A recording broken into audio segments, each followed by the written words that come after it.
Shannon, thanks for doing this. Couple of months now in the role as head coach. How's it going? Yeah, it's really enjoyable. Really pleased with the start that the group has had. For me personally, to be able to see Roberto and his team work, still work closely with Crofty, and yeah, it's a really exciting time to be part of this football club. Some Albion fans might not know a lot about you. Could you just sort of give us an idea of your journey on how you've got to this position? Yeah, so this is my 7th season here at the football club. I joined originally as head of academy goalkeeping, brought in by Ben Roberts, someone who I knew well. And so it was a mixture of a goalkeeping coach as well as an assistant coach for about a year or so, and then Simon Rusk at the time asked me to be his assistant as well as the goalkeeping coach, and it went from there. Simon obviously joined Stockport. Myself and Crofty led the team from, I think it was early February to end of the season. And then that evolved into Crofty being the head coach, and I took on the role of being the professional phase lead, linking with the under-18s and helping the transition of the two teams, and then eventually with Crofty then becoming first team coach, I had the privilege to be made under-21 head coach. And the story goes that as a player you had a trial at Juventus, is that right? And you met some rather famous faces? Yeah, a playing career that it was very limited, but had some good experiences, and yeah, one of those was to pop over to Turin and have a few training sessions with Juventus. So yeah, exchanged a few words with Buffon, but nothing to write home about. But as in your current role now, you mentioned a couple of managers there that you've worked with, Simon Rusk, Andrew Crofts. What did you take from that experience? Yeah, lots. You know, both very different and lead in different ways, but both have high qualities, and you can see that the coaches that they are and the coaches they're becoming are of a high level. And Simon really was the first coach that I worked under here, and his knowledge of the age group, the players that we were working with at the time was a really successful period for the academy, you know. And then Crofty, obviously playing in every division, almost playing for his country, he gave me a real insight to what it would feel like and what it looks like for a top professional. And then to see that firsthand when he was the overage player, he was still one of our best trainers every day.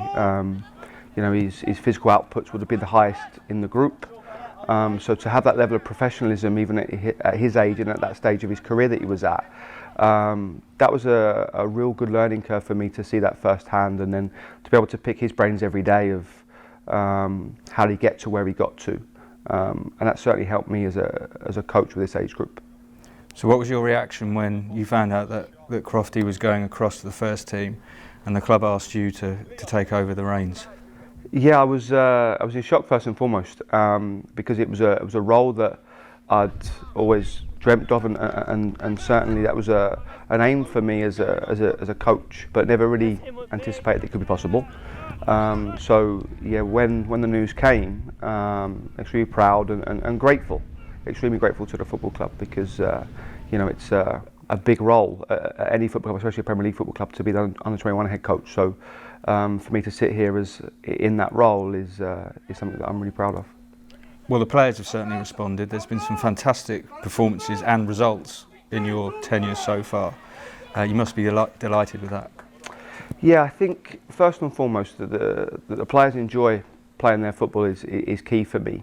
You know, as a coach at this football club, you know, we have an obligation to play a style of football, to commit to that, to be brave with that, and the players have shown real courage to play within that style, within that framework of being a Brighton player and playing in a Brighton team. So delighted with their contribution to the game, some of the performances that they've put in, and ultimately that's led to some really positive results. But it's the process and how we play and how we win that's the most important. How much latitude do you get as coach to set the team up how you want, or is it part of a sort of bigger picture, if you like, you know, in discussions with the first team and that sort of thing? Yeah, it's a role that has lots of different facets to it, and a lot can go into, you know, putting out an under-21 team, and the demands upon the age group are quite high. So we'd have a mixture during the week of ensuring that we can contribute to the first team training and ensure that we help their preparation for their Premier League match. We'll then have our own games programme to compete in and make sure that we represent the football club and the players are getting better and better every week. And then obviously we have the under-18s below us who the transition for them into our group is important, and that we continually challenge at the right time for the right reasons to be strategic about our development. But in terms of planning for games, sometimes we may not know our team until maybe a day or so before, but that's just the nature of the age group. I must ask what you said to the group at half-time at QPR, because you found yourself 3-0 down. Did the hairdryer come out, or was it sort of more measured? Yeah, no, it was certainly measured. I think there's a good photo of all the staff. I think having a chat at half-time, being really calm about it, because we thought it was a bizarre half. A game that a half that we'd controlled. We did everything but score, and fair play to QPR. The few chances they had, they scored. So we felt a little bit hard done by going into the half, losing, never mind 3-0 down. And we just said to the players to keep doing what you're doing. If you score, I felt that we'd score again. And it was just a matter of time of could we score early enough to give ourselves enough time to come back into the game, and for them to score 4 goals in 20 minutes or whatever it was is some going at any level, and probably a game that the lads will remember for a little while. Back post, back into the penalty area, not cleared properly, and Tone over the line!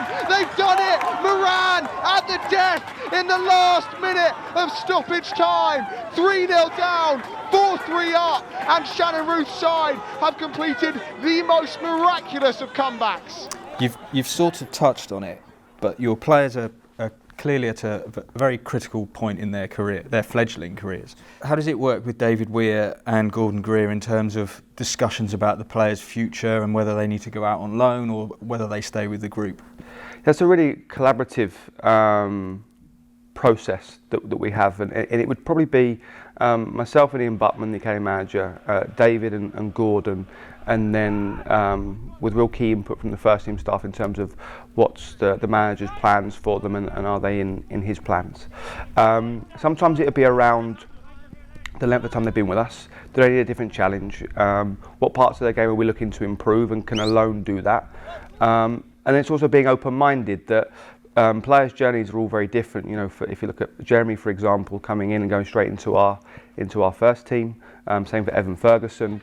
Or it might be a Ben White situation where he goes and plays in every division and refines his craft and then finds himself in the first team. So it's being open-minded with them, but ensuring that when the moment does go on loan, we look at who, where, when, and what areas are we looking to improve in that player, and will that club, will that coach do that for the player? And then of course the ultimate goal is for them to return and enter our first team, or that plays a very big part in them having a career in the game and staying in the game. You mentioned Evan Ferguson. He recently made his senior debut for the Republic of Ireland. How did that make you feel, and how did the group respond to that?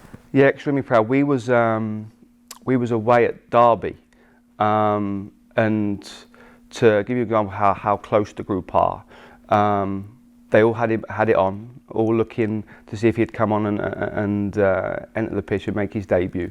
And when he did, the group came back downstairs, and the excitement amongst the group for him was really, really nice to see. And I think as an academy, it's a really proud moment, because I think so many people play a part in these players, making their way through the academy and hopefully making a debut and being part of our first team. So I think sometimes as the under-21s coach, I get the joy of being the last step before they make that.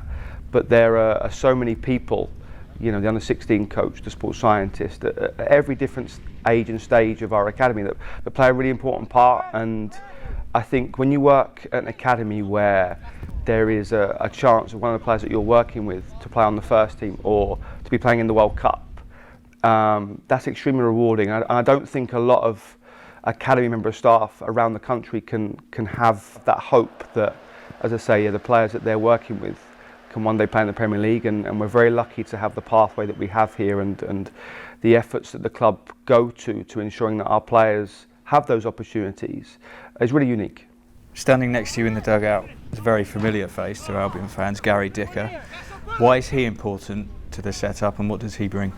He's vital, Tim, he really is. I really believe that when you're a head coach, your staff need to be very different to you and have different experiences, so that you can relate to the players at any point, and they can come to any member of staff. For Gary, very similar. I didn't play professionally, so to have an ex-professional next to me is important to give me a different way of thinking.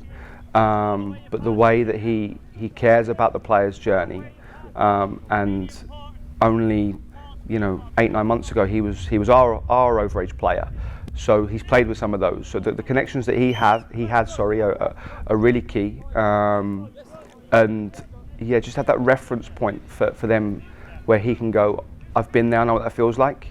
And then for me as a head coach, he gives me a steer on some of his experiences with previous managers or previous situations that help me come to a conclusion of maybe a decision that I might make or how I might interact with a player at that moment. So he's vital certainly for me and the group of staff, as well as to, we're very lucky to have Sal Bibbo, who's our goalkeeping coach, who has coached at the very top of our game. He's worked with some of the best goalies in the world. So again, another member of staff who is key to helping our players get better. And finally, you're only a few months in, but what will success look like for you this season? How will you judge that? Yeah, it sounds a strange answer, but if I look at 3 boxes to try and tick, and first and foremost, it's to, can our players impact our first team matchday squad? Only a few weeks ago with the Chelsea Premier League game with James Furlong, Andy Moran, Ed Turns being on the bench in that game. That's again a very unique situation that we're very, very lucky as an academy to find ourselves in, but one that we're proud of. As I say, is a real unique selling point for our football club to our young players. So that's a massive win and the most important part of being the Under-21 coach.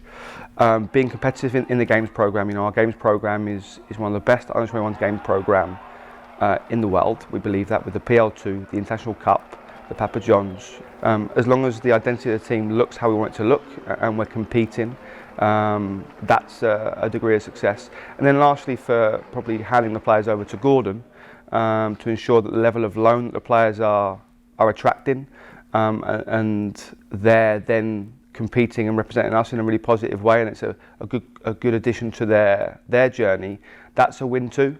So yeah, that'll be the 3 areas that I certainly would look to as being successful.